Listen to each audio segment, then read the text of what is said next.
Indian film industry के सबसे famous director Sanjay Leela Bhansali का तवाइफों की ओर हमेशा से एक खास इंटरेक्शन रहा है। दरअसल वो खुद मुंबई रोड के रेड लाइट एरिया कमाठीपुरा के सट्टे चाल में बड़े हुए हैं। भंसाली जी ने इन कोठी वालियों की बदनसीब जिंदगी को बेहद करीब से देखा है, इसलिए वो देवदास, सांवरिया और गंगूबाई काठियावाड़ी जैसी मूवीज में उनके लाइफ के अनदेखे साइड्स को ओपन करते हैं, जिन्हें अधिकतर लोग जानते भी नहीं, जिसमें उनके दुख, दर्द, अधूरे प्यार और बहुत से ऐसे एहसास को वो सिनेमा में दिखाते हैं। और अभी आई सीरीज में उन्होंने ऐसा ही किया है, जिसका नाम है हीरा मंडी, जिसमें स्टोरी बताई जाती है आजादी के पहले की, जब पाकिस्तान नहीं बना था और लाहौर की सड़कों पर भारत की आजादी के नारे लगाए जाते थे। लाहौर में एक जगह थी हीरा मंडी, जिसे रेड लाइट एरिया के भी नाम से जाना जाता था, जहां हुजूर मल्लिका जान का सिक्का चलता था, मतलब राज चलता था। अपनी ऐट और गुरूर के आगे ना तो वो नवाबों को भाव देती थी और ना ही अंग्रेजों को।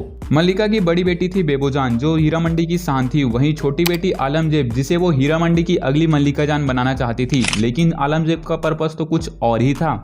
ना ही वो अपनी माँ की विरासत को आगे बढ़ाना चाहती थी और ना ही वो रानी बनने की सोचती थी। उनका मकसद तो देश को गुलामी से आजाद कराना था। फिर उन्हें प्यार होता है ताजदार से, जो एक नवाब थे, जिनका भी मकसद था वही देश की आजादी, जिसके लिए वो हीरा मंडी को छोड़कर भाग जाती हैं। और इस बात का पता मल्लिका जान की महरूम बहन रेहाना की बेटी फरीदन को पता चलता है, जिसके बाद वो मल्लिका जान की मुसीबत और बढ़ा देती है। उनका पर्पस तो सिर्फ और सिर्फ मल्लिका जान का घमंड तोड़ना था। वहीं उनकी छोटी बहन की बेटी वाहिदा भी हैं, जो हरदम अपने कामों के कारण जलील होती है और उन्हें भी प्यार होता है एक नवाब से। अब इस बदले, आजादी और प्यार की भावना में से कौन जीतता है, ये तो आपको सीरीज देखने के बाद ही पता चलेगा।